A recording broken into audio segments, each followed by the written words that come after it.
We are saved because of our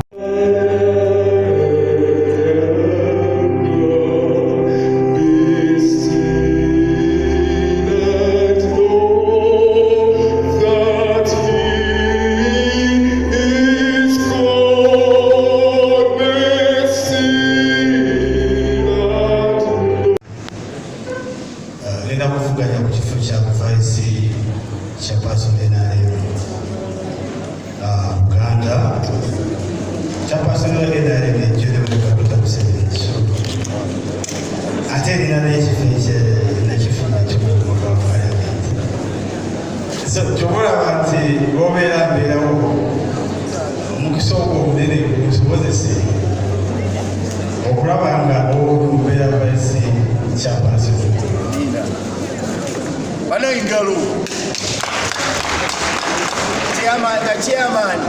ngatali mubaloko sewano kigenda tuyamba nnyo wakati ng'olunaku lwaleero taata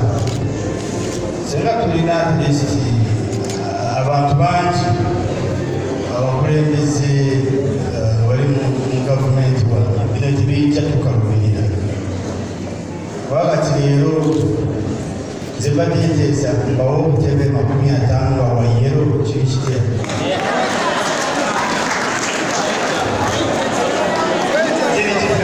Teza.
Mobiliser of national resilience movement.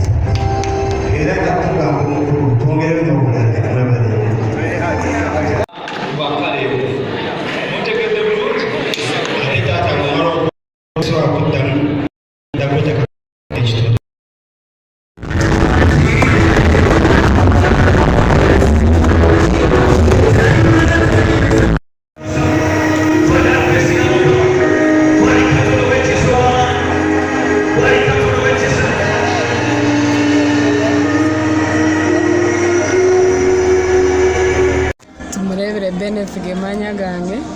Nganza kurira abegayiriza Obulabirizi bwe Mukono. So ndi musanyufu nnyo olw'olunaku lwa leero kubanga tubadde ne convention ate ebadde nnungi. Twebaza Katonda olwa weather ne tumwebaza olw'abantu abatambudde. Tubadde n'abantu abavudde mu Bulabirizi bwonna nga Obulabirizi bulina obusabadikoni 12 naye bwe tubadde tweyanjula tusanyuse kubanga buli busabadikoni bukiikiriddwa bulungi. Ate n'ekirala abantu tubeebaza kubanga abantu bakaaba tebalina ssente naye buli muntu ali wano tukkiriza nti yalokoka kyekisinga okumuleeta mu convention. Convention kitegeeza okujja ne tubuulirirwa ne tufuna okusabirwa ababa bazze n'ebizibu ebiseera ebisinga bwe batuuka mu convention tubirekawo kubanga ekisookera ddala nze nalina obuzibu mu kuyita mu kusaba n'ensumululwa kubanga nali mulwadde wa sukaali emyaka 9 nga neekuba mpiso naye kati mwaka guweze nga seekuba mpiso ate ndi mulamu. Ekitegeeza sukaali wange yawona yali mu buzibu nnyo nga sirya mmere naye kati ndya kawunga ndya muceeri ne neebaza Katonda nti kuyita mu kusaba simanyi g'abasawo kubanga abasawo baagezaako naye bwe nazuula ekyama ekiri mu kusaba era natereera so kyemba nkubiriza abantu ababadde tebannajoininga bintu bino bya convention bajje kubanga next convention nga June olunaku tetunnaluteekateeka naye tugenda kubategeeza kamafeebadewo kubanga convention eyagwe yaliwo nga gw'omwenda twakubiriza abakristaayo baffe nti convention eddako mu 2024 bajje nga bakitegedde beteeseteese okusonda obutebe kubanga ng'abakristaayo ate mu mission ekyo ekibiina kye tulimu ffe tetwesobola kugira nti tugule ebintu byonna bibeerewo naye okuyita mu bantu baffe ate betukuŋŋaana nabo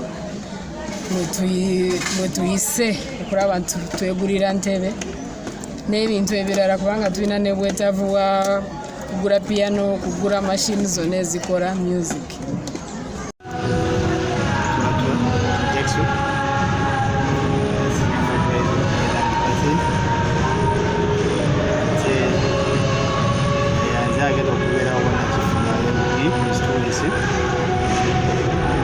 Olunaku lwaleero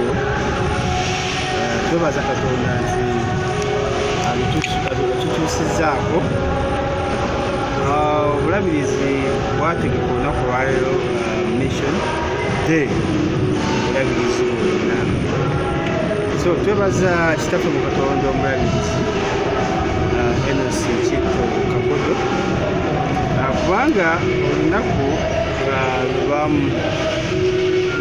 lwamutikira okubeera nga bishop wa Mukono diocese yagamba nti ye kyagenda okubeera okutaka essira ennyo okuyuulira enjiri mu diocese yonna ne mu Uganda yonna okutwalira wamu tukirabyeko mu kaseera kana katono kubanga kitaffe mu Katonda akamala omwaka gumu naye tukirabyeko kubanga mission truck yatuuse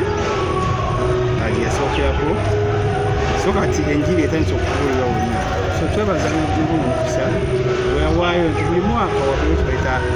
diocession foundation mulina abantu abakkiriza omusa okuŋŋaanira okubeera nga enjiri isa mu Uganda yonna kubanga tukimanyi nti bwe toba mukkiriza kiba kizibu nnyo okubeera nga osobola okusabira tubakubiriza nti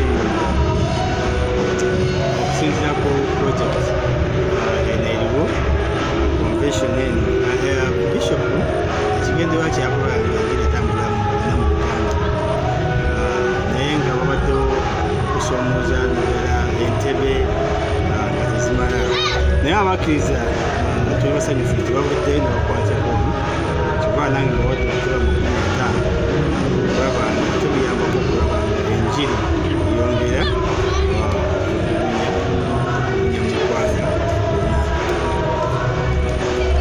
ngabo ebyokusa terabbala nga muvaayo ne mudduukira mu nsonga z'ebyenzikiriza gweki ekikutteko n'ogamba koweeyo miliyoni emu n'ekitundu ekisooka ate bannabyabufuzi baali badde bayimirirawo ennyo mu nsonga nga zino ez'amadini kubanga ekkanisa zino zirina ngeri ezifunamu ssente okujjako okulaba nga ziwagirwa era kyova nze neebaza bishop agamba nti muveemu nnyo abakristaayo mwenyigire okugera mu bifo ebyawulo kyova bamadde kyogerako nti singa bannayuganda n'abakristaayo muvaayo ne mwenyigira mu byobufuzi bya Uganda ne mutwala ebifo ebiwera ekkanisa zijja kubanga ate etuuka okulaatira kuba abantu babiri basobola okugula ebitebo okukolaki okuwerya ddala so nti twebaza era kyova olaba nti nze kubange ng'omukristaayo ate mukwano gwa bishop ennyo ate awuli ayagala enjiri okubanga ewunyisa kyova kinkutte obutebo obwo enkolaki n'enjiwaayo